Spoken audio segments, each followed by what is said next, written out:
Kashkadan hech qanaqa zastyoshkasiz 2 dona nina yordamida chiroyli tutorial qilishni o'rgataman. Kalta tomonini olib olasizlar, bo'yninglarni tagidan qo'yasizlar. Mana bitta poylaysizlar. Endi eng muhim joyi uzun tomonini mana bundoq mana uzunini ushlab oldinglar, qaranglar, ushlab oldinglar. Bundoq olib kelib tashlaysizlar. Bo'ldi. Mana mamutdan bitta nina shu ichkarisidan qadasanglar, ninanglar bo'lib akkuratmay bo'lib, uncha ko'rinmayroq turadi qizlar. Ana. Bu yo tomoni ham xuddi shunaqa. Bundoq olib bo'ldi. Ko'rdinglar? Mana orqalari ham chiroyli bo'lib turadi.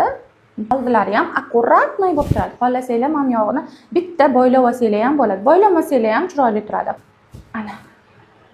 Tayyor bo'ldi. Yoqqan bo'lsa bitta like и подписка esingizdan chiqib qolmasin.